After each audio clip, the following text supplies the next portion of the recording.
કેમ છો મિત્રો મજામાં? હવે આપણે ચેપ્ટર 13 ને સમજી લીધા પછી ફરીથી NCERT નું રીડિંગ કરી અને ફટાફટ રિવિઝન કરી લઈએ.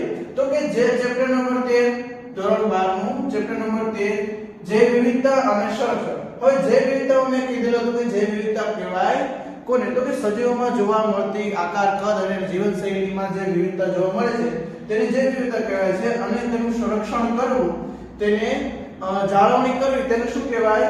સંરક્ષણ કહેવામાં આવે છે.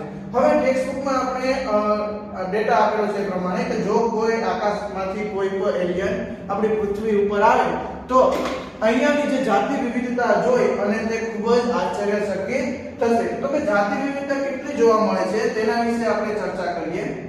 તો કે માત્ર પૃથ્વી ઉપર જોવા મળતી કીડીઓ, કે આપણે ખાલી બે કીડીઓ વિશે ખબર છે, લાલ કીડી અને કાળી કીડી, પણ 20000 જેટલી કીડીઓની જાતિઓ, 3000 જેટલા જંતુઓ, ભૃંગ કીટકો, 28000 જેટલી માછલીઓની જાતિઓ અને 20000 જેટલી ઓટકીટની જાતિઓ જોવા મળે છે. તો કે કેટલી?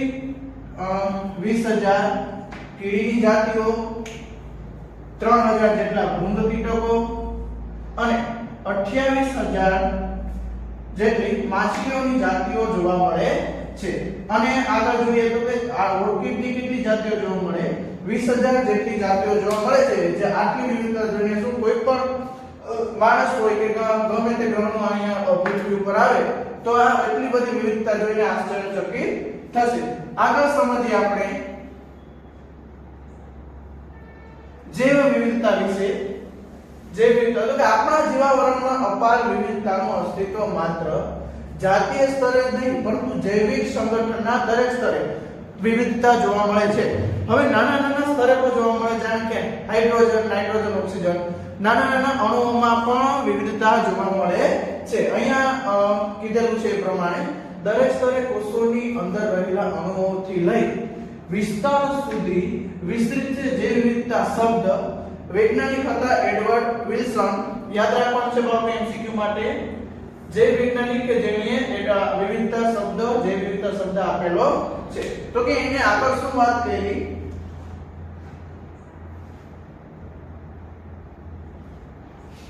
તે કે જૈવિક સંગઠનના દરેક સ્તરે સંકળાયેલી વિવિધતાના વર્ણન માટે આ શબ્દ પ્રચલિત કર્યો, જૈવ વિવિધતા. હવે જૈવ વિવિધતા ત્રણ રીતે જોવા મળે છે. જનીનિક વિવિધતા કે જનીનમાં ફેરફાર જોવા મળતા વિવિધતાને શું કહેવાય? જનીન વિવિધતા.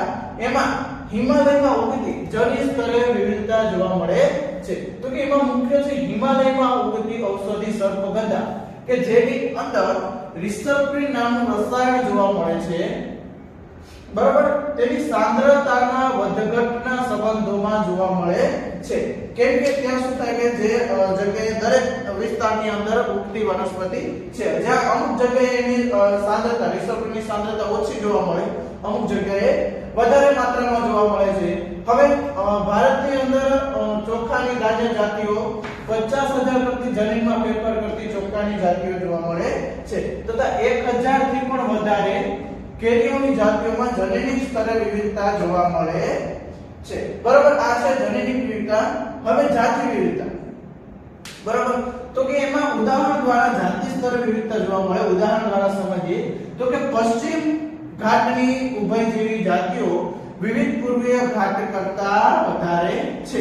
બરાબર, કારણ કે પશ્ચિમ ઘાટ જે છે વિષુવવૃત્તની નજીક આવેલો છે, આથી તેમાં વધારે પડતી વિવિધતા જોવા મળે છે.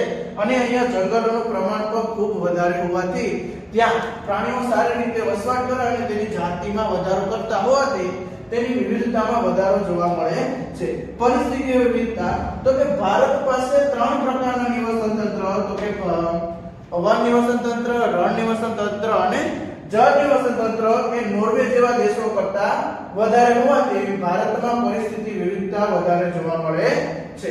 નેક્સ્ટ સમજીએ આપણે ક્વિક રિવિઝન કરે એટલે કંઈ પણ ટોપિક બાકી રહેતો હોય તો આપણે ખ્યાલ આવે. બરાબર, ચાલો આગળ સમજીએ. તો કે તેમાં શું કીધેલું છે? 2 મિનિટ. પ્રકૃતિમાં વિવિધતા એકત્ર થવા માટે ઉદ્વિકાસના લાખો વર્ષો લાગે છે, કેમ કે આ જે વિવિધતા છે તેને અનુકૂળના આધારે ઉદ્વિકાસ થાય અને એમાં વિવિધતા જોવા મળે છે. પરંતુ જો ગુમાવવાનો આ વર્તમાન દર સતત ચાલુ રહેશે તો આ 2 સદી કરતા પણ ઓછા સમયમાં ગુમાવી શકીએ છીએ. બરાબર, ઉત્પત્તિ કરતા ગુમાવવાનો દર 2 ગણો વધારે હોવાથી ટૂંક સમયની અંદર આપણે જાતિઓની વિવિધતા ગુમાવી શકીએ છીએ. જે વિવિધતા અને તેનું સંરક્ષણ આજકાલ દરેકના હિત સંબંધે આંતરરાષ્ટ્રીય અતિ આવશ્યક પર્યાવરણીય મુદ્દાઓ છે, કારણ કે આ ગ્રહ પર આપણી જીવનજીવિતા સુખાકારી માટે સમગ્ર વિશ્વમાં વધુમાં વધુ લોકોએ જીવવિવિધતા ચિંતાજનક મહત્વના ભાન થયું છે તેનો વાસ્તવિક ખ્યાલ આવે છે કે આ જો એ લોકો કહેવાનું એમ છે કે આ જો જાતિઓ જળવાઈ રહેશે તો જ માનવ અસ્તિત્વ જળવાઈ રહેશે. હવે જાતિઓ વિશે તો વાત કરી લીધી આપણે કે કયા કયા સ્તરે જે વિવિધતા જોવા મળે છે. હવે નેક્સ્ટ ટોપિક સમજીએ પૃથ્વી પર તથા ભારતમાં કેટલી જાતિઓ જોવા મળે છે. તો કે હમણાં સુધી શોધાયેલા અને નામાંકિત બધી જાતિઓની નોંધણી પ્રકાશિત કરવામાં આવી છે. આપણે જાણીએ છીએ કે આજ સુધી આ બધામાંથી કેટલી બધી જાતિઓ નોંધાયેલી છે, પરંતુ પૃથ્વી પર કેટલી જાતિઓ છે, બરાબર, આ પ્રશ્ન હતો.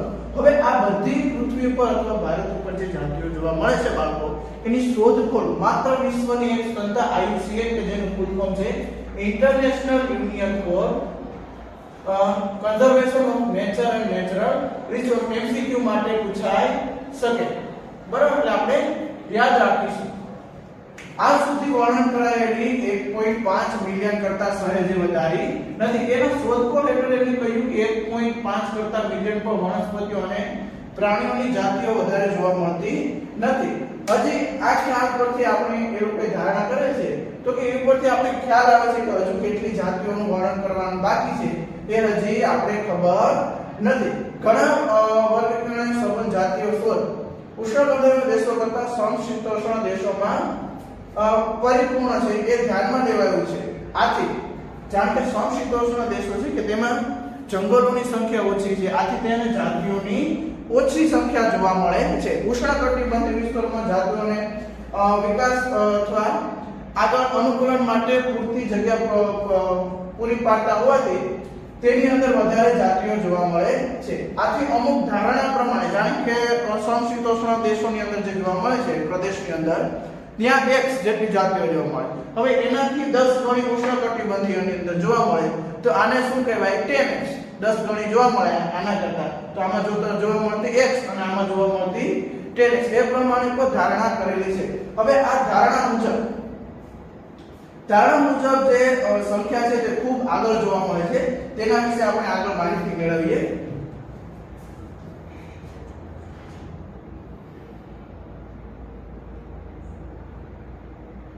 કે ધારણા મુજબ બરાબર હજી 20 થી 50 મિલિયન જેટલી જાતિઓ શોધ કરવાનો, 20 થી 50 મિલિયન એટલે 2 થી 5 કરોડ સુધી હજી જાતિઓ શોધ કરવાની બાકી છે. પરંતુ રોબર્ટ મે, વૈજ્ઞાનિક હતા રોબર્ટ મે દ્વારા કરવામાં આવેલું સંતુલિત અને વૈજ્ઞાનિક રીતે સચોટ અંદાજ પ્રમાણે વૈશ્વિક જાતિ 7 મિલિયન જેટલી જ છે.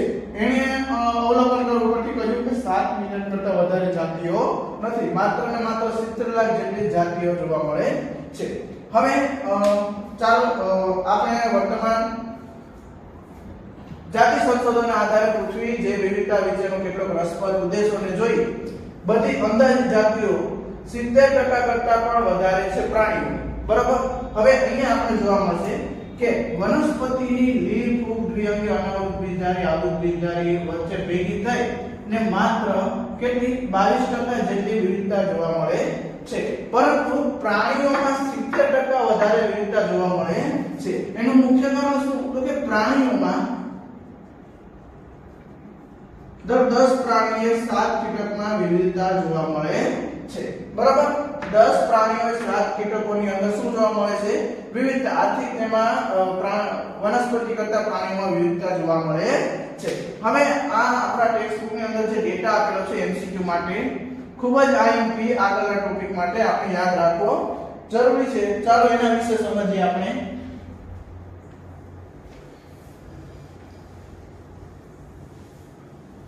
જે ચાર્ટ આપેલો છે એમાં સમજીએ. અપૃષ્ઠવંશીઓ, તો કે આમાં ઉતરતા ક્રમના પ્રમાણે યાદ રાખવાની. બરાબર, આ MCQ ગુજકેટ બોર્ડ અને નીટ લેવલે પણ પૂછાય છે. તો કે અપૃષ્ઠવંશીઓની અંદર કીટકો સૌથી વધારે જોવા મળતા શું છે? કીટકો. હવે એના પછી અન્ય પ્રાણી સમૂહો, મૃદુકાયો અને સ્તરકવચીઓ. બરાબર, આ પ્રમાણે ઉતરતા ક્રમની અંદર યાદ રાખવાનું છે. આ યાદ રાખવાનું છે. પૃષ્ઠવંશીઓની અંદર જોવા જઈએ તો સૌથી વધારે શું જોવા મળે છે? માછલીઓ, પછી પક્ષીઓ જોવા મળે, પછી સરીસૃપો, અને આ બંને ઓલમોસ્ટ સમાન અંતરે જોવા મળે છે. બરાબર, હવે વનસ્પતિઓની અંદર સૌથી વધારે જોવા મળતી ફૂગ, પછી આવૃત બીજધારી, પછી લીલ, પછી મોસ, ત્રિઅંગીય અને સહવનસ્પતિ, અને લાઇકન્સમાં આપણે જોઈએ તો કે ફૂલ અને લીલનું સહજીવન જે દર્શાવે છે તેને લાઇકન્સ કહેવામાં આવે છે. આ ચાર્ટ મોસ્ટ આઈએમપી છે કે જે આપણે એક્ઝામની અંદર યાદ રાખવાનું છે. બરાબર, આ મોસ્ટલી પૂછાતા હોતા હોય છે એટલે આપણે આને યાદ જ રાખવા પડશે. ઓકે, ચાલો નેક્સ્ટ સમજીએ. હવે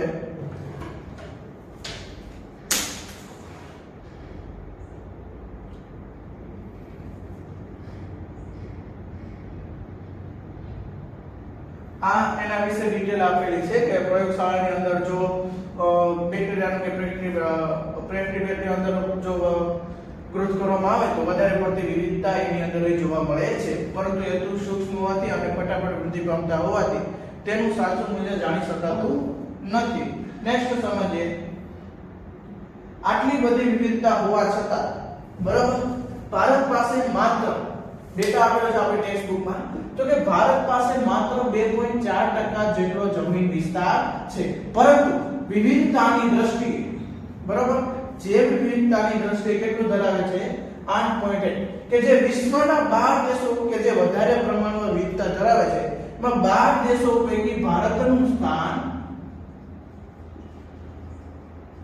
8મું છે. આ યાદ રાખવાનું, આપણી ટેક્સ્ટ બુકમાં આપેલું નથી પણ આપણે યાદ રાખીશું. બરાબર, ભારતમાં 12 મોટી દેશ પર વિવિધતા ધરાવતા દેશો પૈકી એક છે કે ભારતનું સ્થાન કેટલાનું છે? 12 દેશોમાંથી 8મા સ્થાને આવેલો છે. ભારતમાં લગભગ 45,000 જેટલી વનસ્પતિઓ અને એનાથી પણ 2 ગણા જેટલા પ્રાણીઓની જાતિઓ જોવા મળે છે, પરંતુ રોબર્ટ મેએ આપેલા અંદાજ પ્રમાણે હજી સુધી કેટલી જાતિઓની શોધ થઈ? તો કે હજી સુધી માત્ર 22% જેટલી જાતિઓની શોધ થયેલી છે. તો હવે આ પ્રમાણે, આ અંદાજ પ્રમાણે આપણે ભારતમાં જોઈએ ને તો ભારતમાં 1 લાખથી વધારે વનસ્પતિઓની, બરાબર, અને 3 લાખથી વધારે પ્રાણીઓની જાતોનું ખાલી શોધ કરવાનું જ બાકી છે. હવે ટેક્સ્ટ બુકની અંદર કીધેલું છે અને વાસ્તવિક રીતે પણ સાબિત થયું છે કે આ જાતિની હજી શોધખોળ કરવાની બાકી છે, એની પહેલા પણ તે નાશપ્રાય થઈ રહ્યો છે.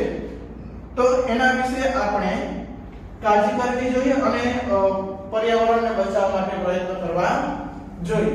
નેક્સ્ટ સમજીએ. હવે નેક્સ્ટ ટોપિક આપેલો છે જૈવ વિવિધતાના પ્રતિરૂપો અને વાદ. જૈવ વિવિધતાના પ્રતિરૂપો અને વાદ. અક્ષાંશીય ઢોળાંશ. તો અક્ષાંશીય ઢોળાંશ કોને કહેવાય? કે પ્રાણીઓની વિવિધતામાં જોવા મળતો વધતો અને ઘટાડો દ્વારા જે ઢોળાંશ સર્જાય તેને શું કહેવાય? અક્ષાંશીય ઢોળાંશ કહે છે. હવે પ્રાણીમાં અક્ષાંશીય ઢોળાંશ કહે છે. પ્રાણીઓ અને વનસ્પતિઓ વિવિધતા સમગ્ર વિશ્વમાં સમાન નહીં પણ દરેક જગ્યાએ જોવા મળે છે. વિવિધતા એટલે અસમાન રીતે વિતરણ પામે છે. પ્રાણીઓ તેમજ વનસ્પતિના ઘણા સમૂહો માટે વિવિધતામાં રસપ્રદ ભાતો જોવા મળે છે, જેમાં ખૂબ જ જાણીતી વિવિધતા અક્ષાંશીય ઢોળાંશ ક્રમબદ્ધ છે, એટલે કે ઉતાર ચઢાવ જોવા મળે છે પ્રાણીઓની વિવિધતાની અંદર. સામાન્ય રીતે આપણે પૃથ્વી ધારીએ, બરાબર, હવે આને વિષુવવૃત્ત ધારીએ, બરાબર. વિષુવવૃત્તથી ઉપરની તરફ જતા જાતીય વિવિધતામાં શું જોવા મળે છે? ઘટાડો, બરાબર. કેમ કે એનું મુખ્ય કારણ શું? કે ત્યાં સતત ઠંડા પ્રદેશો અને જાતિઓ માટે અનુકૂલન નથી. વિષુવવૃત્તની અંદર વધારે જાતિઓ જોવા મળે છે કારણ કે એનું મુખ્ય કારણ છે કે ત્યાં જંગલો વધારે વિપુલ માત્રાની અંદર જોવા મળે છે. એટલા માટે વિષુવવૃત્તથી ધ્રુવો તરફ જઈએ તો જાતીય વિવિધતા ઘટી જાય છે. ફક્ત કેટલાક અપવાદો સાથે વિષુવવૃત્ત વિસ્તારની અંદર જે આ સીમાઓ છે તો કે અક્ષાંશની સીમા 23.5 ડિગ્રી ઉત્તરથી 23.5 દક્ષિણ સુધીમાં સમશીતોષ્ણ કે ધ્રુવ પ્રદેશો કરતા જાતિઓ મળે છે. હવે વિષુવવૃત્તની અંદર નજીક રહેલા કોલોનીમાં એમસીક્યુ માટે યાદ રાખવાની 1400 જેટલી જાતિઓ જોવા મળે છે પક્ષીઓની. બરાબર, 1400 જેટલી કોલંબિયાની અંદર જાતિઓ જોવા મળે. ન્યુયોર્કની અંદર 41 ડિગ્રી સેલ્સિયસ જોવા મળતું 40 ડિગ્રી સેલ્સિયસ એમાં ન્યુયોર્કની અંદર 105 જેટલી જાતિઓ અને 71 ડિગ્રીએ જોવા મળતા ગ્રીનલેન્ડની અંદર 56 જેટલી જાતિઓ જોવા મળે છે. પરંતુ ઉષ્ણકટિબંધની અંદર જે આપણો ભારતનો અધિકતમ વિસ્તાર હોવાથી ભારતમાં પણ 1200 જેટલી પક્ષીઓની જાતિઓ જોવા મળે છે કે જે આપણે યાદ રાખવાનું છે, એમસીક્યુ માટે પૂછાય શકે. બરાબર, હવે આગળ સમજીએ તો કે ઇક્વાડોર જેવા ઉષ્ણ કટિબંધીય વન વિસ્તારમાં વાહક પેશીદારી વનસ્પતિઓ જાતીય યુએસએના મધ્ય પશ્ચિમ જેવા સમશીતોષ્ણ ક્ષેત્ર કરતા કેવી છે 10 ગણી વધારે, કેમ કે તે વિષુવવૃત્તની અંદર આવેલું છે. અહીંયા વધારે માત્રાની અંદર આખો એરિયા છે ઇક્વાડોરનો કે જે વિષુવવૃત્તની અંદર કવર થાય, આથી એમાં યુએસએ કરતા વધારે જેવી જાતિઓ જોવા મળે છે. હવે દક્ષિણ અમેરિકાના એમેઝોન જંગલો કે જ્યાં ખૂબ જ વર્ષાવનો આવેલા છે કે જેની અંદર જાતિઓની વિવિધતા કરવી ખૂબ જ મુશ્કેલ છે. તો કે 40000 જેટલી વનસ્પતિની જાતિઓ શોધાણી, 3000 મત્સ્ય છે, 1300 પક્ષીઓ છે, 427 જેટલા મત્સ્યોની અને 427 જેટલા ઉભયજીવીઓ, 378 જેટલા સરીસૃપો અને 1,25,000 કરતા વધારે પ્રાણીઓ વંશી પ્રાણીઓની જાતિનું નિવાસ સ્થાન છે. અત્યારે હાલમાં 20000 જેટલા શોધ અથવા નામકરણ બાકી છે તેની અંદર. બરાબર, 20 લાખ જેટલા કીટકોની શોધ અથવા નામકરણ બાકી છે. નેક્સ્ટ સમજીએ તો કે ભાઈ સાહેબ તમે એટલી વાત કરી વિષુવવૃત્તની અંદર, તો એમાં એવું બધી શું છે કે આપણે દર વિષુવવૃત્તની અંદર એટલી બધી જાતિઓ જોવા મળે છે. તો ચાલો એના વિશે સમજીએ. તો કે વિષુવવૃત્તની અંદર ઊર્જાનો મુખ્ય સ્ત્રોત શું છે? સૂર્ય. બરાબર, હવે સૂર્યના કિરણો ડાયરેક્ટ વિષુવવૃત્ત વિસ્તારની અંદર આવતા હોવાથી ત્યાં વધારે માત્રામાં જાતિ ઉદ્ભવ સામાન્ય રીતે સમયનું કાર્ય છે. સમશીતોષ્ણ કટિબંધ આદિ વિસ્તારો ભૂતકાળમાં વારંવાર હિમપ્રાત થઈ. બરાબર, જાણે કે આ પૃથ્વી, હવે આ જે સમશીતોષ્ણ પ્રદેશ કે જે ઠંડા પ્રદેશો છે તેમાં વારંવાર હિમપાત થયો, આથી તેની અંદર જાતિઓનો નાશ થયો અને ઉદ્વિકાસનો સમય મળ્યો નહીં, આથી તે વધારે પડતો નાશ પામ્યો. પર્યાવરણ અને સમશીતોષ્ણ પર્યાવરણ વિપરીત રીતે ઓછા મોસમીય પરિવર્તન યુક્ત પ્રમાણમાં વધુ સ્થિર અને ભવિષ્યમાં ભાગવા યોગ્ય અથવા તો અનુમાનિત રહ્યું. તો કે જે ઉષ્ણકટિબંધીય વિસ્તાર છે કે તે લાખો વર્ષોથી અડીખમ એમને એ જ સ્થિતિમાં છે, જ્યારે આ ઠંડા પ્રદેશ છે તેની અંદર વધારે માત્રામાં ખલેલ પહોંચતા હોવાથી અહીંયા જાતિ વિવિધતા ઓછી જોવા મળે, અહીંયા વધારે જોવા મળે છે. બરાબર, નેક્સ્ટ સમજીએ વિષુવવૃત્તીય સૌર ઉર્જા. તો કે તેની અંદર જે ઉત્પાદન ક્ષમતા છે સૌર ઉર્જાના, જ્યારે પૃથ્વી ઉપર બતાવું તમને સમજીએ આપણે. જાણે કે આ સૂર્ય છે તો એના ડાયરેક્ટ કિરણો ક્યાં આવે? વિષુવવૃત્તની સપાટી ઉપર પસાર થાય છે, આથી ત્યાં વધારે માત્રાની અંદર ઉત્પાદકતા જોવા હોવાથી ત્યાં જાતિઓ વધારે માત્રાની અંદર નિવાસ સ્થાન કરે છે. નેક્સ્ટ સમજીએ જાતિ વિસ્તારના સંબંધો. બરાબર, એ માહિતી આપણે કોને આપેલી હતી? તો કે જર્મનીના મહાન પ્રકૃતિવિદ અને ભૂગોળશાસ્ત્રી એલેક્ઝાન્ડર વન હમ્બોલ્ટે દક્ષિણ અમેરિકાના જંગલોના વેરાન પ્રદેશોમાં તેમના પ્રારંભિક અને વ્યાપક સંશોધન દરમિયાન અવલોકન કર્યું હતું કે શોધખોળ વિસ્તારમાં વધારો કરવા સાથે કોઈ પ્રદેશની જાતિની સમૃદ્ધિમાં વધારો થાય છે, પરંતુ અમુક મર્યાદા સુધી. એમાં સમજીએ આપણે કે એ લોકોએ જે વૈજ્ઞાનિક હતા તેનું કહેવાનું શું. હવે જાણો કે આ પ્રદેશમાં આપણે આ એક પ્રદેશ, હવે એની અંદર આપણે જાતિઓની શોધ અથવા તેનું વર્ણન કરવાનું છે. તો કે અહીંયાથી આપણે ચાલુ કરીએ, અહીંયાથી શોધખોળ કરવાનું ચાલુ કરીએ તો આ એનું સેટ. હવે અહીંયા સુધી આપણે જાતિ વિવિધતામાં શું મળે છે? સમૃદ્ધિ જોવા મળે છે. પરંતુ અહીંયાથી પાછળ આગળ જતા જે જાતિઓ અહીંયા જોવા મળી એ ફરીથી ક્યાં જોવા મળી? અહીંયા જોવા મળી. આથી અમુક મર્યાદા સુધી જેમ કહેવામાં આવ્યું હતું કે અમુક મર્યાદા સુધી જાતિઓની વિવિધતા જોવા મળે છે અને હકીકતમાં વર્ગ આવૃત બીજધારી વનસ્પતિઓ, પક્ષીઓ, ચામાચીડિયા, મીઠા જળની માછલીઓની વ્યાપક વિવિધતા માટે જાતિ સમૃદ્ધિ અને વિસ્તાર વચ્ચેનો સંબંધ એક લંબચોરસ અતિવલય જેવો મળે છે. જાણે કે આની અંદર જોવા મળે તો કે અહીંયાથી જાતિ શોધતા ગયા તો અહીંયા સુધી એની વિવિધતા જોવા મળી, ફરીથી એ જાતિઓમાં વિવિધતા જોવા મળી નહીં. આ ઉપરથી તેમણે આ સૂત્ર આપ્યું અને એમાં શું શું દર્શાવે છે તો કે s log s છે બરાબર, એ જાતિ સમૃદ્ધિ દર્શાવે છે.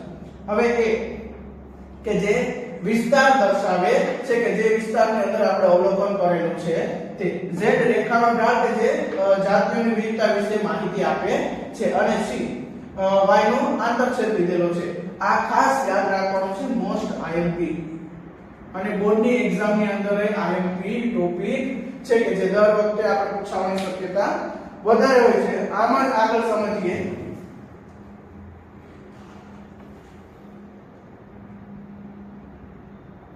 પરિસ્થિતિ વિધેય શોધ્યું કે z રેખાનું મૂલ્ય બરાબર, z રેખાનું મૂલ્ય માત્ર 0.1 થી 0.2 ની ક્ષેત્ર મર્યાદાની અંદર જ હોય છે. પછી ભલે બરાબર જાતિ વિવિધતા માટે પછી ભલે તે સમૂહ કે પ્રદેશ ન્યુયોર્ક સમૂહ કે પ્રદેશ કોઈ પણ હોય બરાબર, જેમ કે બ્રિટનમાં વનસ્પતિ, કેલિફોર્નિયામાં પક્ષીઓ જે વધારે પ્રમાણમાં જાતિઓ જોવા મળે છે અને ન્યુયોર્કમાં રાજ્યમાં મૃદુકાય કે જેમાં વિવિધતા જોવા મળે છે. પણ કોઈ પણ હોય તો એને અનુલક્ષીને ઢાળ કેવો મળે છે અથવા તેની કિંમત 0.1 થી 0.2 ની ક્ષેત્ર મર્યાદાની અંદર જોવો. પરંતુ જો સમસ્ત ખંડનું અવલોકન કરવામાં આવે જેમ કે એશિયા ખંડનું આખું અવલોકન કરવામાં આવે તો જાતિ વિવિધતાનો ઢાળમાં ફેરફાર જોવા મળે છે. તે વધીને કેટલો જોવા મળે 0.6 થી 1.2 ની ક્ષેત્ર મર્યાદાની અંદર જોવા મળે છે. ઉદાહરણ આપેલું છે ઉષ્ણકટિબંધીય જંગલોમાં ફળહારી અને સસ્તન ની z રેખાનું મૂલ્ય શું જોવા મળે છે 1.15 જેટલો જોવા મળે છે બરાબર. આવી રીતે આ MCQ માટે યાદ રાખવું પડે. નેક્સ્ટ સમજીએ આપણે ક્વિક રિવિઝન કરે જેથી કરીને જો કોઈ આપણે લેક્ચરની અંદર એકાદો ટોપિક રાખ્યો હોય તો આપણે ખ્યાલ આવે એકાદી લીટી મોસ્ટલી લીટી એ કોઈ બાકી નહીં જ હોય પણ આપણે ક્વિક રિવિઝન થઈ જાય અને આપણે વધારે પડતી માહિતી મળે. નેક્સ્ટ આપેલું છે જે નિવસન તંત્ર માટે જૈવ વિવિધતાનું મહત્વ. તો કે નિવસન તંત્ર માટે શું જૈવ વિવિધતાનું મહત્વ છે તેના વિશે આપણે માહિતી મેળવી લઈએ. જાતિની સંખ્યા ખરેખર નિવસન તંત્રની કામગીરી માટે મહત્વપૂર્ણ બાબત છે. આ એક સવાલ છે કે જેના પરિસ્થિતિ વિશે ચોક્કસ જવાબ આપી શક્યા નથી કે શું કામ જૈવ વિવિધતાનું મહત્વ નિવસન તંત્ર માટે ખૂબ જ ઉપયોગી છે. પરિસ્થિતિવિદો માનતા હતા કે વધુ જાતિઓ અથવા સમુદાયો ધરાવતા સામાન્ય રીતે ઓછી જાતિઓ ધરાવતા સમુદાય કરતા સ્થિર વલણ ધરાવે છે બરાબર. એ લોકોનું માનવું હતું કે જે વધારે પડતા જાતિઓ ધરાવતો જે સમૂહ છે તેમાં વધારે પડતી વિવિધતા જોવા મળે અને તે થતા નુકસાન સામે ટકી રહે, જ્યારે ઓછી જાતિ ધરાવતા જે સમૂહ છે તે વધારે પડતા નુકસાન પામે છે. આથી એની અંદર જાતિઓ ઓછી જોવા મળે છે. આજમાં જ આગળ વધીએ તો કે એક જૈવિક સમુદાય માટે સચોટ સ્થિરતા શું હોવી જોઈએ બરાબર. તો એ ખાસ યાદ રાખવાનું તો કે એક સ્થિર સમુદાય માટે ઉત્પાદકમાં વર્ષે વર્ષે ઘણો ફેરફાર થવો જોઈએ નહીં. કે જેની ઉત્પાદકતા છે તે હંમેશા માટે જે થતી હોય વધારો થાય તો સારો, ઘટાડો થવો જોઈએ નહીં. સમયે સમયે આવનાર અવરોધો સામે પ્રતિરોધક પ્રસંગત વિક્ષેપો જે કુદરતી અને માનવ સર્જિત હોઈ શકે સામે પ્રતિકારકતા એની સામે લડવા અને સ્થિતિસ્થાપક હોવું જોઈએ કે એ જે ખલેલ તત્વો છે પણ એને જાજી અસર થતી નથી. હવે નેક્સ્ટ આપણે જોઈએ કે વિદેશી જાતિઓ દ્વારા કરતા આક્રમણ સામે તેને પ્રતિરોધક હોવું જોઈએ, તેનો સામનો કરવા માટે સક્ષમ હોવા જોઈએ બરાબર. આપણે જાણતા નથી કે આ લક્ષણો સમુદાયમાં જાતિ સમૃદ્ધિ કેવી રીતે જોડાયેલા છે, પરંતુ ડેવિડ ટિલમાન વૈજ્ઞાનિક હતા કે જેની પ્રયોગશાળાની બહાર ભૂખંડો આવેલા એની અંદર વર્ષો સુધી પ્રયોગો કર્યા અને અમુક જે જવાબ આપ્યો જે જૈવ વિવિધતા માટે ખૂબ જ ઉપયોગી છે બરાબર. તેના વિશે આપણે જાણકારી મેળવીએ તો કે તેણે શું કહ્યું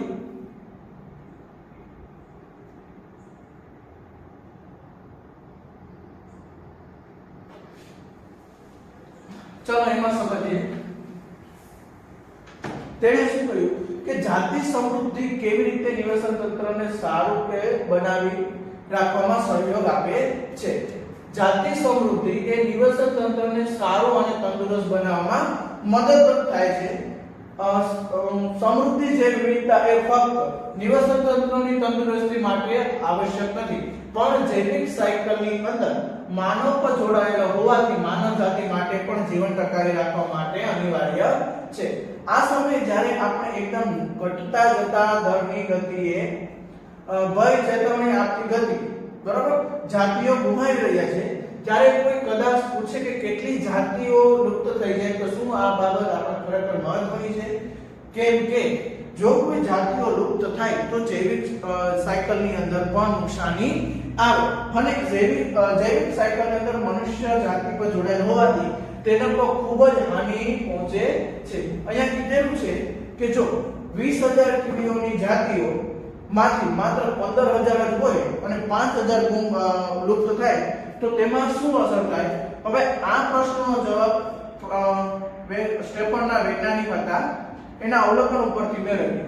બરાબર કે એને જે પ્રયોગ કરેલો અથવા અવલોકન કરેલો એને સ્ટેફનના પરિસ્થિતિ પોલ એહરલિકે કહ્યું કે એમણે આખા નિવેશન તંત્રને શું વિમાન સાથે સરખાવ્યું. હવે તેણે કહ્યું કે જે વિમાનમાં મુસાફરી કરતા મુસાફરો છે તેની અંદર જે સીટ આવેલી છે તેમાં ખીલીઓ સીટ જે ખીલીઓ દ્વારા જકડાયેલી હોય. હવે દરેક મુસાફર એક એક ખીલી કાઢી નાખે અથવા કોઈ મુસાફર જ્યારે વિમાનના કે પાંખો જ કાઢી નાખે તો શું થાય? વિમાન ક્રેશ થઈ જાય. એવી જ રીતે તેને ખીલીઓને જાતિઓ સાથે સરખાવી અને કહ્યું કે જો આની રીતે ખીલીઓ અથવા એક એક જાતિઓ ગુમ થાય જેમ વિમાનની અંદર ખીલીઓ ગુમ થાય બરાબર લુપ્ત થાય, જો એવી જ રીતે થાય તો જેમ વિમાન ક્રેશ થાય એવી રીતે માનવ જાતિ અથવા નિવેશન તંત્ર પણ ક્રેશ થશે. આથી આપણે જાતિઓની જાળવણી કરવી જોઈએ. નેક્સ્ટ સમજીએ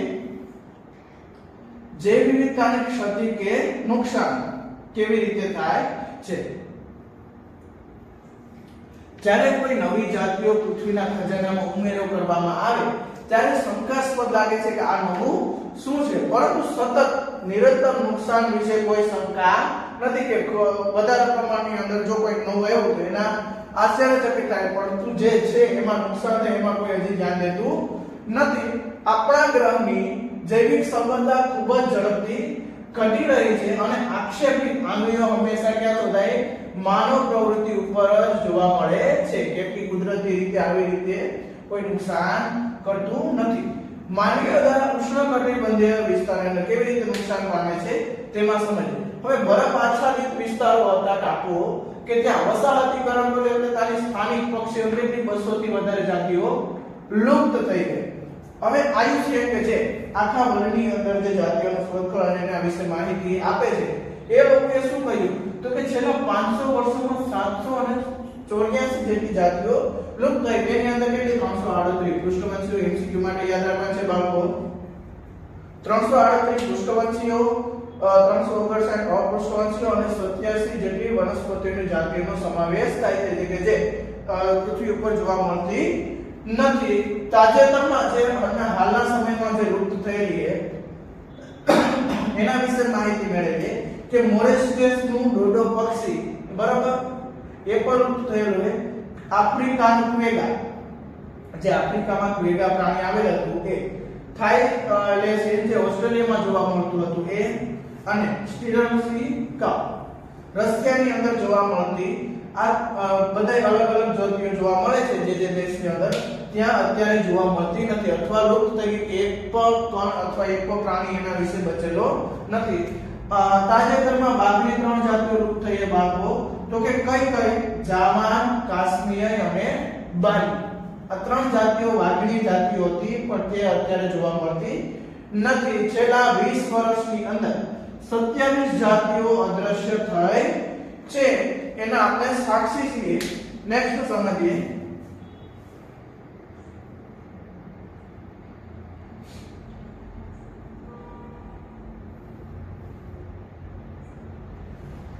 સમગ્ર 2 મિનિટ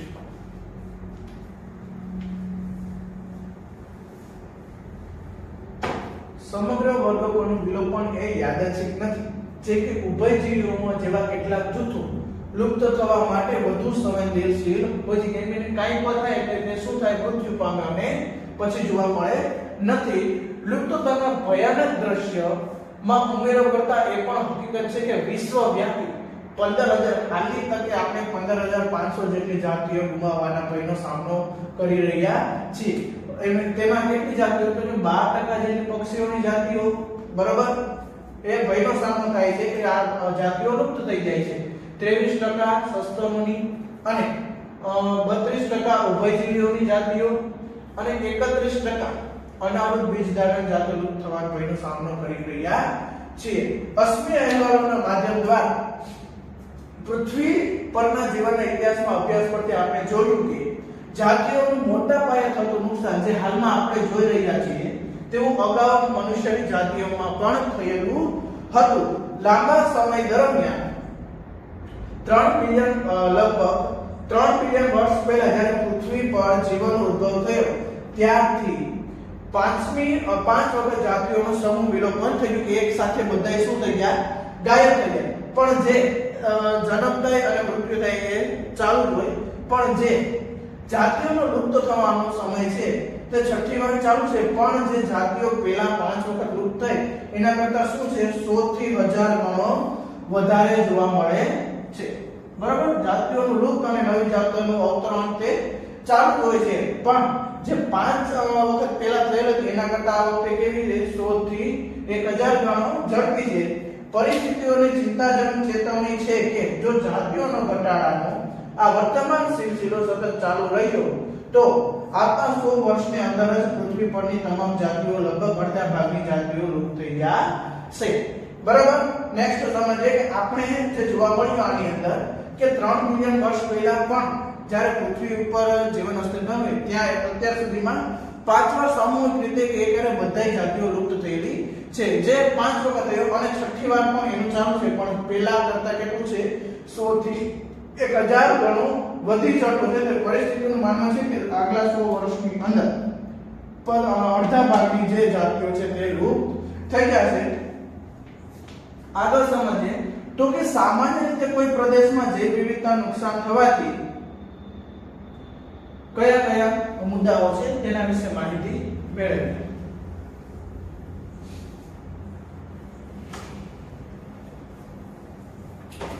સામાન્ય રીતે કોઈ પ્રદેશમાં જૈવ વિવિધતાને નુકસાન થવાથી શું થાય તો કે વનસ્પતિઓના ઉત્પાદનમાં ઘટાડો જોવા મળે છે. દુષ્કાળ જેવા પર્યાવરણીય ઉપદ્રવ તરફનું નિમ્ન પ્રતિરોધક કે તેની સામે પ્રતિરોધક કરી શકતા નથી, એટલે કે તેનું જીવન ટકાવી શકતા નથી અને શું થાય, નાશ પામે છે. વનસ્પતિઓ ઉત્પાદકતા, પાણીનો ઉપયોગ અને જંતુ તથા રોગચક્રો જેવી કેટલીક નિવસનની પ્રક્રિયાઓમાં પરિવર્તનશીલતા વધવા પામવી. બરાબર, કે જેની લીધે જાતિઓને ઘટાડાને લીધે વધારે પડતા રોગચાળો, બરાબર, જંતુ અને પાણીનો ઉપયોગ પણ વધારે જોવા મળે છે. નેક્સ્ટ સમજીએ ચાલો આપણે જૈવ વિવિધતાની નુકસાનીના કારણો. તો કે જાતિ વિલોપનનો વધતો જતો દર કે જેનો વિશ્વ આજે સામનો કરી રહ્યો છે તેનું મુખ્ય આંગળી કોના તરફ છે, માનવ પ્રવૃત્તિઓ તરફ જોવા મળે છે. કેમ કે માનવની દખલના લીધે જ જાતિઓમાં જે નુકસાનીનું છે અથવા લુપ્ત થવાનું છે તે માનવ પ્રવૃત્તિના લીધે જ જોવા મળે છે. પહેલા ફર્સ્ટ આપેલું છે વસવાટી નુકસાન અને અવખંડન. પ્રાણીઓ તથા વનસ્પતિઓના વિલોપન માટે આ સૌથી મુખ્ય કારણ છે માનવનું વસવાટ. તો કે તેમાં શું આપેલું હતું, ઉષ્ણકટિબંધીય વર્ષાવનોમાં થતી વસવાટ નુકસાની એ તેના નાટ્યાત્મક ઉદાહરણો છે. મેન ઉદાહરણ છે કે જે એક સમયે વર્ષાવનો શું હતા, પૃથ્વીના 14% કરતા પણ વધારે ભાગ રોકતા હતા. અત્યારે એનો વધારે પડતી કાપણીના લીધે અથવા વૃક્ષો કાપવાને લીધે શું થાય, 6% જેટલા જ વિસ્તારો આવરે છે. તેઓ ખૂબ જ ઝડપથી નાશ થતા રહે છે. જ્યારે તમે આ પ્રકરણ વાંચવાનું શરૂ કરશો અને પૂરું થશે ત્યાં સુધીમાં 1000 થી પણ વધુ હેક્ટર નાશ પામ્યા હશે. એમેઝોન વર્ષાવનો જે પૃથ્વીનું ફેફસું કહેવામાં આવે છે કે મોસ્ટલી વધારે પડતો ઓક્સિજન ક્યાં મળે છે, એમેઝોનના જંગલોમાં તે કદાચ વધારે મોટા પ્રમાણની અંદર વનસ્પતિઓ આવેલ હોવાથી લાખો જાતિઓ ત્યાં શું છે વસવાટ કરે છે. તો કે તેમાં શું કરવામાં આવ્યું તો કે સોયાબીનની ખેતી માટે શું કર્યું કાપી અને તેના પ્રદેશો સાફ કરવામાં આવ્યા. બરાબર તેને સોયાબીનની ખેતી માટે કાપી અને સાફ કરવામાં આવ્યા. ગોમાંસ આપતા ગાય અને ભેંસ જેવા એના માટે શું થાય કે ચારા અને તૃણ જેવી ઘાસ ભૂમિ ફેરવી દેવામાં આવી. સંપૂર્ણ વસવાટ નાબૂદી ઉપરાંત પ્રદૂષણના કારણે પણ ઘણા વસવાટો અવનતિકરણ થયા છે તથા ઘણી જાતિઓ અસ્તિત્વ માટે ખતરો પણ ઊભો થયો છે. જ્યારે વિવિધ માનવ પ્રવૃત્તિઓને કારણે વિશાળ વસવાટોને નાના ખંડોમાં વિભાજિત કરવામાં આવે. જાણે કે આ ખંડ હવે તેની અંદર માનવીય વસવાટના લીધે આવી રીતે વિવિધ ભાગોની અંદર શું થયા વિભાજિત થઈ ગયા. ત્યારે જે સસ્તનો અને પક્ષીઓની મોટા પ્રદેશોની જરૂરિયાત છે અને પ્રવાસી પ્રકૃતિવાળા કેટલાક પ્રાણીઓ તેનાથી ખરાબ રીતે અસર પામે છે, જેથી તેઓ વસ્તી ઘટાડા તરફ દોરાઈ જાય છે. બરાબર એવી રીતે હવે એક ઉદાહરણ દ્વારા સમજે. જાણે કે આ એક જંગલ છે. બરાબર હવે જંગલની અંદર એમાં હાથીઓ વસવાટ કરે છે. હવે હાથીઓ વસવાટ કરે હોય તેની અંદરથી શું થાય તો કે ટ્રેનને પસાર કરવામાં આવી. તો કે શું થયું કે આ સાઈડના જે હાથીઓ હતા તે આ સાઈડ રહી ગયા અને સામેની સાઈડના પર ત્યાં જ રહી ગયા. હવે તેમાં શું થયું કે ટ્રેન આવતી અને હાથીઓએ આ બાજુથી આ બાજુ અને આ સાઈડથી આ સાઈડ જવા માટે ટ્રેનની નીચે કચડાઈ જતા અથવા રેલવેને નુકસાન થતું. તો હવે તેને શું કર્યું કે ઊંચા શું કરી તાર બાંધી દે, જેથી કરીને હાથીઓ એકબીજાના વિસ્તારમાં જઈ શકે નહીં. જે આ સાઈડ રહી ગયા તે એ જ સાઈડ રહી ગયા અને આ સાઈડના હાથીઓ પણ અહીંયા રહી ગયા. હવે તેમાં ખોરાકની અછત જોવા મળી. જાણે કે આ હાથીઓનું ઝુંડ છે તે આખા પ્રદેશની અંદર ફરતું હોય છે. તો કે અહીંયા પાછું આવે ત્યારે શું થાય ખોરાકની ઉત્પત્તિ ફરી રીતે જોવા મળે છે. પરંતુ આ વસવાટના લીધે જે હાથીઓ અહીંયા હવે ફરી ક્યાં અહીંયાથી આવી જાય ત્યારે આને ખોરાક મળતો નથી અને આ હાથીઓ પણ ગોળ કરે જેથી કરીને ખોરાક મળતો નથી. આથી ભૂખના લીધે પણ પોષણ ના મળતું હોવાથી પણ નાશ પામે છે. બરાબર નેક્સ્ટ સમજીએ આપણે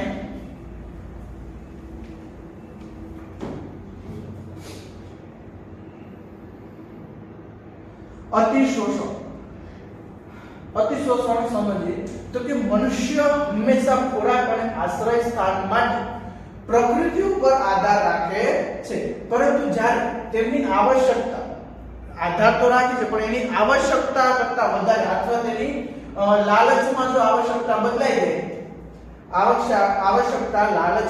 જાય ત્યારે નૈસર્ગિક સ્ત્રોતોનું અતિશોષણ શરૂ થઈ જાય છે. હવે એના તાજેતરના ઉદાહરણ જોઈએ કે પાછલા 500 વર્ષોની અંદર સ્ટીલર શિકાવ અને પેસેન્જર પીજેટ જે કબૂતરની પ્રજાતિ છે તે નાશ પામી છે. આજે ઘણી દરિયાઈ માછલીઓને વસ્તી વધુ પડતા શિકારને કારણે પણ માછીમારો દ્વારા માછલીઓના જે પકડે છે અને ખોરાક તરીકે ઉપયોગ કરે છે તેમાં પણ વિવિધતાનો ઘટાડો જોવા મળી રહ્યો છે. નેક્સ્ટ આપેલું છે વિદેશી જાતિઓનું અતિક્રમણ.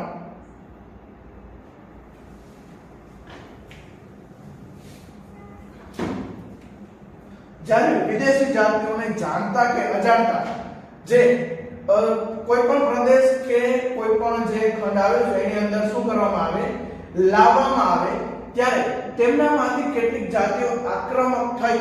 બરાબર એટલે જે સ્થાનિક જાતિઓ પર શું કરે હુમલો કરે છે અને શું થાય તો કે સ્થાનિક જાતિઓમાં ઘટાડો જોવા મળે છે. એ પણ વિલોપનું શું થાય કારણ બની જાય છે. એનું ઉદાહરણ છે નાઇટ પર્સ કે એક જાતની મીઠા જળની માછલી ને પૂર્વ આફ્રિકાના વિક્ટોરિયા સરોવરમાં શું આવી નાખવામાં આવી ત્યારે તેના પરિણામ સ્વરૂપે બરોબર ત્યાંની ચિચલીડ માછલીઓ કે જે 200 થી પણ વધારે જાતિઓનો સમૂહ એક સાથે વિલુપ્ત થઈ ગયો. કયા એમસીક્યુ માટે યાદ રાખવાનું છે તો કે પૂર્વ આફ્રિકાના વિક્ટોરિયા સરોવરની અંદર નાઇલ પર્સને જ્યારે લાવવામાં આવી ત્યારે તે સ્થાનિક માછલીઓની પણ 200 થી વધારે જાતિઓ લુપ્ત થયેલી છે. હવે તમે ગાજર ઘાસ, ગંધારી અને જળકુંભી જેવી આક્રમક નીંદક કે જે પર્યાવરણને નુકસાન અને આપણી સ્થાનિક જાતિઓ માટે ઉદ્ભવેલા ખતરાની પરિસ્થિતિ જોવા મળે છે કે આ બધી જાતિઓ છે નીંદક છે તેને બહારથી લાવવામાં આવી છે. તાજેતરમાં જળચર સજીવ ઉછેરના હેતુ માટે ક્લેડિયસ ગેરીપિનસ નામની આફ્રિકન કેટફિશને ગેરકાયદેસર આપણી નદીઓમાં લાવવામાં આવી કે જ્યાં જે આપણી જાતિ નથી, આપણા નદીઓની જાતિ નથી પણ બહારથી લાવવામાં આવી, બરાબર, ક્લેડિયસ ગેરીપિનસ કે જે હાલમાં જે જાતિઓ જોવા મળે કેટફિશ તેના નુકસાન થવા માટે જવાબદાર છે. હવે નેક્સ્ટ આપણે છે સહવિલોપન અને સહલુપ્તતા. હવે સહવિલોપન એટલે કે શું? તો કે જ્યારે એક જાતિ લુપ્ત થઈ જાય ત્યારે તેની સાથે જોડાયેલી બીજી જાતિ પણ લુપ્ત થાય છે. વનસ્પતિ અને પ્રાણી જાતિઓ પણ ફરજિયાત રીતે લુપ્ત થઈ જાય છે. જ્યારે યજમાન માછલી જાતિ લુપ્ત થાય ત્યારે તેની ઉપર જે પરોપજીવી વસવાટ કરે છે તે પણ શું થાય છે? એક સાથે લુપ્ત થઈ જાય છે. વનસ્પતિ અને પરાગવાહકની સહપરોપકારિતા અથવા સહવિકાસ. તો કે એકબીજા ઉપર આધાર રાખે છે. પરાગવાહક વનસ્પતિઓને મદદ કરે અને વનસ્પતિ જ્યારે નાશ પામે ત્યારે પરાગવાહક પણ લુપ્ત થઈ જાય છે અને પરાગવાહક જ્યારે નાશ પામે ત્યારે વનસ્પતિની અંદર ફલન થતું નથી. આથી તેનો પણ શું થાય? નાશ પામે છે. જૈવ વિવિધતાનું સંરક્ષણ આપણે જોઈએ. લાસ્ટ ટોપિક આપેલો છે, ફટાફટ આપણે જોઈ લઈએ.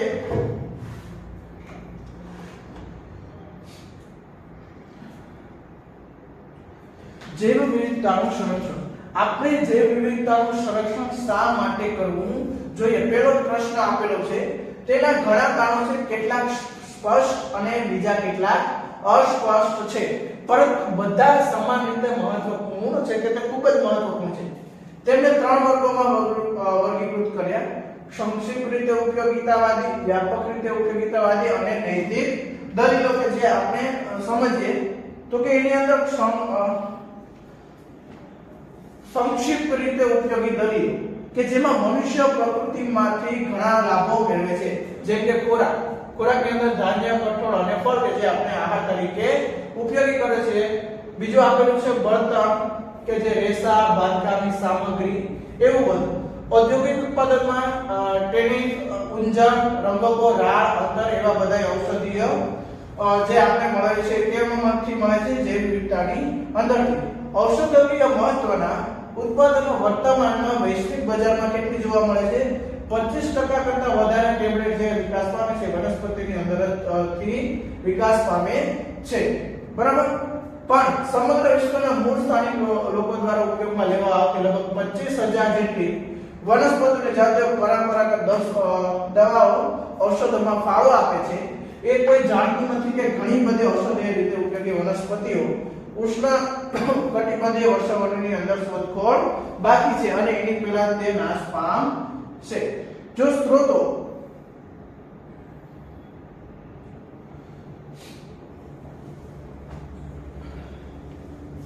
વધારા સાથે જૈવ શોધખોળ, બરાબર, આર્થિક રીતે મહત્વના ઉત્પાદનો માટે આણ્વીય, જનીનિક, જાતીય વિવિધતાની શોધ કરવામાં આવે તો સમૃદ્ધ જૈવ વિવિધતા ધરાવતા રાષ્ટ્રો તેનો વધુ લાભ લે છે કે તે શોધખોળ આગળ વધારે અને એ જાતિઓ જળવાય તો શું થાય? આગલી પેઢી એનું લાભ મેળવી શકે. નેક્સ્ટ સમજીએ વ્યાપક ઉપયોગિતા અથવા દલીલ. પ્રકૃતિ દ્વારા પ્રદાન કરવામાં આવતી ઘણી નિવસનતંત્રીય સેવાઓમાં જૈવ વિવિધતા મહત્વનો ભાગ ભજવે છે. ખૂબ જ ઝડપથી નાશ પામતા કે ઘટતા એમેઝોન જંગલો પ્રકાશ સંશ્લેષણ દ્વારા પૃથ્વીના વાતાવરણને કુલ કેટલા ટકા? 20% જેટલો 20% જેટલો ઓક્સિજન ઉત્પન્ન કરવાનો હોવાનો અંદાજ છે. હવે કોઈ ઓક્સિજનની અંદર જ્યારે કોઈ વ્યક્તિને ઓક્સિજનની અંદર જોવા મળે કે જેને ઓક્સિજનની જરૂર છે ત્યારે શું થાય? તો કે એને ઓક્સિજનનો બાટલો આપવામાં આવે ત્યારે આપણે ખબર પડે કે તે કેટલો મોંઘો છે. પણ જે એમેઝોનના જંગલો આપણે શું કહે? ફ્રીમાં દવા ઓક્સિજન આપે છે, આપણે કઈ એને દેવું પડતું નથી, એવું અહીંયા કહેવા માંગે છે, બરાબર.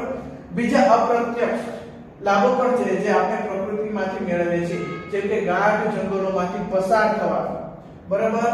વન ભ્રમણ દરમિયાન વસંત ઋતુની અંદર ખીલેલા પુષ્પોને જોવાનો, સવારમાં બુલબુલના ગીત સાંભળતા સાંભળતા સૌંદર્યલક્ષી આનંદ. હવે આ બધી જો આપણે નહીં જાળવી શકીએ તો જે આવનારા દિવસોમાં નાશ પામશે, અને બીજું જે આવનારા ભવિષ્યની અંદર જોવા મળશે નહીં. નેક્સ્ટ સમજીએ નૈતિક દલીલો. હવે એની અંદર કહેવામાં આવ્યું છે કે માનવ એટલે નિવસન તંત્ર પાસેથી જે વ્યવસ્થા અથવા જે લાભો મેળવે છે તેનો ઋણી છે. આથી તેને જાળવવા માટે એને જાગૃત થવું જોઈએ અને વ્યવસ્થિત રીતે પગલાં લેવા જોઈએ, જે નૈતિક દલીલોને સંબંધની અંદર સમજાવે છે. બરાબર. ને આપણે જૈવ વિવિધતાનું સંરક્ષણ કેવી રીતે કરવું જોઈએ, કે જે જૈવ વિવિધતાને નુકસાની થાય છે તેના માટે આપણે શું શું પગલાં લેવા જોઈએ. આપણે સમગ્ર નિવસન તંત્રને સંરક્ષિત અને સુરક્ષિત કરીએ છીએ ત્યારે જૈવ વિવિધતાના બધા સ્તરો એની રીતે જ સુરક્ષિત થઈ જાય છે. આપણે વાઘને બચાવવા માટે સમગ્ર જંગલને બચાવવું પડે. હવે એની અંદર જે બીજી જાતિઓ છે તેને પણ સુરક્ષા મળે અને વનસ્પતિઓને પણ સુરક્ષા મળે. આ ક્ષેત્રની અંદર વાઘને બચાવવા માટે આરક્ષિત કરવામાં આવ્યો તો કે તેની અંદર તેમાં વસતી જાતિઓ અને વનસ્પતિઓને પણ શું થાય, પ્રોટેક્શન મળે અથવા તેને સંરક્ષણ મળે છે. તેને શું કહેવામાં આવે છે, સ્વસ્થાન, કે જ્યાં વાઘ વસવાટ કરે તે સ્થાનને સંરક્ષિત કરી દેવું. જો કે જ્યારે એવી કોઈ પરિસ્થિતિ હોય કે જ્યાં પ્રાણીઓ અથવા વનસ્પતિઓ માટે જોખમ ઊભું થાય તો તે પ્રાણી આ જાણે કે અહીંયા વનસ્પતિઓ છે અથવા પ્રાણીઓ છે તો તેને શું થાય કે ત્યાંથી ઉપાડી અને નવા સ્થાનની અંદર મૂકવામાં આવે. તેને શું કહેવાય, નવ સ્થાન સંરક્ષણ કહેવામાં આવે છે. હવે એના વિશે આપણે ડિટેલમાં માહિતી મેળવીએ. પહેલા સ્વસ્થાન વિશે મેળવી લઈએ અને પછી નવ સ્થાન વિશે માહિતી મેળવીએ. વિકાસ તથા સંરક્ષણની વચ્ચેના સંઘર્ષોનો સામનો કરવા છતાં પણ રાષ્ટ્રોને અવાસ્તવિક લાગે છે કે અને તેમની તમામ જૈવિક સંપદાનું સંરક્ષણ કરવાનું આર્થિક રીતે વ્યવહારિક પણ લાગતું નથી. નિશ્ચિતપણે જેટલા સંરક્ષણના સ્ત્રોતો ઉપલબ્ધ છે તેનાથી વિલોપનમાંથી બચવા રાહ જોતી જાતિઓની સંખ્યાને બચાવવી દૂરની વાત છે. વૈશ્વિક આધાર પર આ સમસ્યા શ્રેષ્ઠ સંરક્ષણવાદીઓ દ્વારા સંબોધવામાં આવે છે. તો એના મહત્તમ સુરક્ષા માટે ખૂબ જ ઉચ્ચ સ્તરોની જાતિ સમૃદ્ધિ ધરાવતા ઉચ્ચ પ્રમાણની સ્થાનિકતા એટલે કે જાતિઓ જે તે પ્રદેશની પૂરતી મર્યાદિત હોય અથવા અન્યત્ર બીજે ક્યાંય જોવા મળતી ન હોય, જાતિઓ ધરાવતા સ્થાનિકતા ધરાવતા કેટલાક જૈવ વિવિધતા ત્યાં કેટલા પ્રદેશોને ઓળખ્યા છે. બરાબર છે. જાતિઓ વસવાટ કરે છે અને ગુમ થવા અથવા લુપ્ત થવાના આરા ઉપર છે, છેડા ઉપર છે તો તે આખા વિસ્તારને સંરક્ષિત કરી દેવું. શરૂઆતમાં 25 જેટલા હતા, યાદ રાખવાનું છે એમસીક્યુ માટે. જૈવ વિવિધતાના હોટસ્પોટની ઓળખ કરવામાં આવી, પરંતુ ત્યાર પછી 9 જેટલા વધારે ઉમેરો કરવામાં આવ્યો. 9 જેટલા હોટસ્પોટ વધારે ઉમેરો કરવામાં આવ્યા હતા. આ વિશ્વભરમાં જૈવ વિવિધતા હોટસ્પોટની કુલ સંખ્યા કેટલી થઈ? 34. આ હોટસ્પોટ ત્વરિત રીતે ક્ષતિ પામવા આવશ્યક ક્ષેત્રો પણ છે. આમાંથી 3 હોટસ્પોટ આપણા ભારતની અંદર પશ્ચિમ ઘાટ, શ્રીલંકા, ઇન્ડો બર્મા તથા હિમાલય છે, જે અપવાદરૂપે આપણા દેશની ઉચ્ચ જૈવ વિવિધતાના ક્ષેત્રોને આવરી લે છે કે એને શું કરવામાં આરક્ષિત કરવામાં આવ્યા અને તે અપવાદરૂપે આપણા દેશ માટે નુકસાનકારક છે કે જૈવ વિવિધતાના ક્ષેત્રોને આવરી લે છે. તેમ છતાં બધા જ જૈવ વિવિધતા હોટસ્પોટને એકસાથે ભેગા કરીએ તો પણ પૃથ્વીના જમીન વિસ્તાર 2% કરતા ઓછા થાય છે. પરંતુ આ ક્ષેત્રમાં સામૂહિક રીતે આવાસી જાતિઓની સંખ્યા અત્યંત વધારે છે. આ હોટસ્પોટ કડક સુરક્ષા દ્વારા ચાલુ રહેલા સમૂહ વિલોપન દરને 30% સુધી ઘટાડાય છે કે જે જાતિઓ થવાના એ ક્ષેત્રને શું કીધું, સંરક્ષિત અથવા પ્રોટેક્શન આપી દીધું, રક્ષણ કરવામાં આવ્યું, જેથી કરીને જાતીય વિલુપ્તતા કેટલી 30% કરતા ઘટી છે. નેક્સ્ટ સમજીએ ભારતીય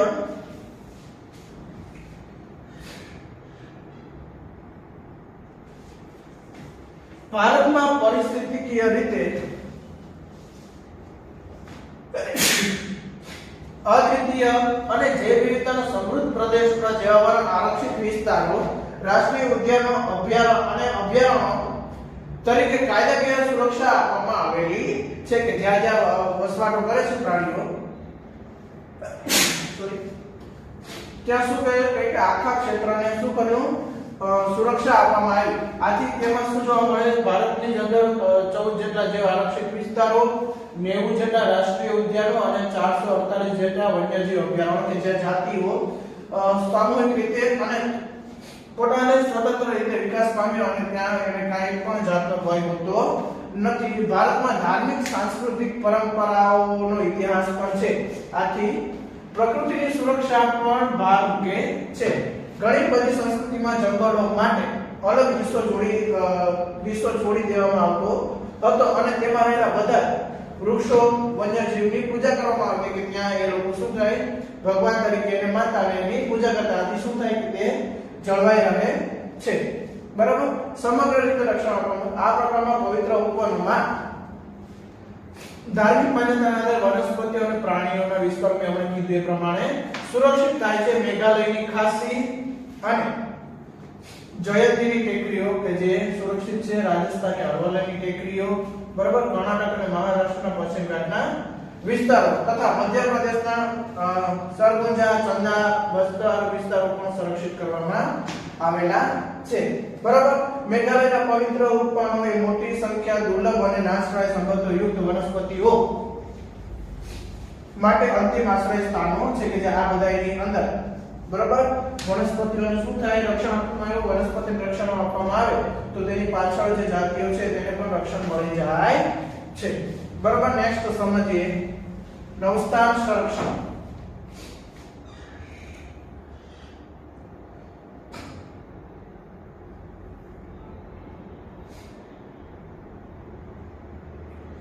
નવસ્થાન સંરક્ષણ એટલે કે જે જાતિઓ વિસ્તારની અંદર વસવાટ કરે છે ત્યાં એને નુકસાન થાય એટલે શું થાય નવા સ્થાને ખસેડી લેવામાં આવે છે અથવા નવા સ્થાને પહોંચાડવામાં આવે છે. આ અભિગમમાં સંકટમાં રહેલા પ્રાણીઓ અને વનસ્પતિઓ તેના કુદરતી સ્થાનમાંથી બહાર કાઢી અને એક વિશેષ જગ્યાએ લઈ જઈ સમૂહમાં રાખવામાં આવે છે કે જ્યાં તેમની સારી રીતે સુરક્ષા કરી શકાય, ખાસ કાળજી આપી શકાય. આથી તેને શું થાય તેનામાં વધારો થાય. પ્રાણી ઉદ્યાનો, વનસ્પતિ ઉદ્યાનો અને વન્યજીવ સફારી ઉદ્યાનો આ હેતુ માટે સેવાઓ આપે છે કે જેની અંદર વનસ્પતિઓ, પ્રાણીઓ સારી રીતે વિકાસ પામે છે. એવા ઘણા પ્રાણીઓ જે જંગલોમાં વિલુપ્ત થઈ ગયા છે પરંતુ પ્રાણી ઉદ્યાનોમાં જાળવી રાખવાનું ચાલુ છે કે જંગલોમાં જોવા મળતા નથી પણ પ્રાણી ઉદ્યાનોમાં જોવા મળે છે. તાજેતરના વર્ષોમાં સંકટમાં રહેલી ઘણી જાતિઓને તેમના ભયજનક દાયરામાં રાખ્યા સિવાય સંકટ મુકાય તે પહેલા અગાઉથી બાહ્ય સંરક્ષણ આપી દેવામાં આવ્યું છે. હાલમાં સંકટમાં રહેલી જાતિઓ જન્યુઓનું કાયમ પ્રિઝર્વેશન કે છે જેના અવશેષો મળ્યા એમાંથી શું થાય જનીન ઉપરથી નવા તેજ સજીવનું નિર્માણ કરવામાં આવે છે કે જે માઈનસ ઠંડા ખૂબ અતિ ઠંડામાં એના જીન સચવાઈ રહેતા હોય. માઈનસ 196 સેલ્સિયસે તાપમાન અનિશ્ચિત સમયે સંગ્રહ કરવાના ઉપયોગથી જીવિત અને જનનક્ષમ અથવા ફળદ્રુપ સ્થિતિમાં લાંબા સમયગાળા માટે સાચવણી કરી શકાય છે. ઈંડાની કૃત્રિમ રીતે ફલિત કરાય છે અને વનસ્પતિઓ પેશીઓ સંવર્ધન પદ્ધતિઓ દ્વારા ઉપયોગથી પ્રસર્જિત કરી શકાય છે કે આ બધી પદ્ધતિ દ્વારા શું થાય કે જે લુપ્ત થયેલી છે તેના જીન મળેલા છે તેની અંદરથી ફરીથી એ જ જાતિઓને વિકાસ કરવા માટે પ્રેરણા આપે છે. વ્યાપારિક ધોરણે મહત્વની વનસ્પતિના વિવિધ જનની જાતોના બીજને બીજ બેંકોમાં લાંબા સમયગાળા માટે શું થાય રાખવામાં આવે છે. જૈવ વિવિધતા કોઈ રાજકીય સીમાઓ નથી. બરોબર, કોઈ રાજ્ય માટે સીમાઓ નથી કે ભાઈ આને તેનું રક્ષણ કરવા. તે બધા રાષ્ટ્રોની સામૂહિક જવાબદારી છે. બધા માટે જૈવ વિવિધતાનો ઉપયોગી છે એટલા માટે તેની શું થાય સામૂહિક જવાબદારી છે. જૈવ વિવિધતા પરનું ઐતિહાસિક સંમેલન, બરાબર, આ એક ખાસ યાદ રાખવાનું છે. Historic conversation on biological diversity પૃથ્વી પરિષદ કેટલામાં 1992 માં ક્યાં યોજાયેલી હતી? રિયો ડી જેનેરો ખાતે યોજવામાં આવેલી હતી. જેમાં તમામ રાષ્ટ્રોએ શું કહ્યું એને સોગંદ લીધા કે જૈવ વિવિધતા સંરક્ષણ માટે યોગ્ય પગલાં લેવા તેમજ તેમાં લાભોને એ રીતે ઉપયોગ કરવા આવે કે જેથી લાંબા સમય સુધી મળતા રહે કે જે જૈવ વિવિધતાના જે લાભો આપણે આવે છે જે લાંબા સમય સુધી મળતા રહે એટલા એવી રીતે તેનો ઉપયોગ કરવો. તેને અનુસરીને 2002 માં ફરીથી પરિષદ ભેગી થઈ. ક્યાં થઈ? તો કે આફ્રિકાના જોહાનિસબર્ગમાં ટકાઉ વિકાસ પર વિશ્વ પરિષદ યોજવામાં આવી, જેમાં વિશ્વના 190 દેશો પ્રતિજ્ઞા લીધી અને તેને વચનબદ્ધ થયા કે અમે જાતિઓ જાળવવામાં મદદ કરીશું. બરાબર. આ જ રીતે 13મો ચેપ્ટર પૂર્ણ થાય છે. એટલે આપણે NCERT ની રીડિંગમાં એક નું રીડિંગ કરી લીધું, જેથી કરીને આપણે ક્યાંય બાકી રહેતું નથી. અને MCQ અને થિયરી માટે પણ ખૂબ જ ઉપયોગી ચેપ્ટર છે બોર્ડ એક્ઝામની અંદર, અને ઘણા બધા MCQ ગુજકેટ અને ડીપ ની અંદર પણ આમાંથી પૂછાય છે. અસ્તુ. Okay, thank you.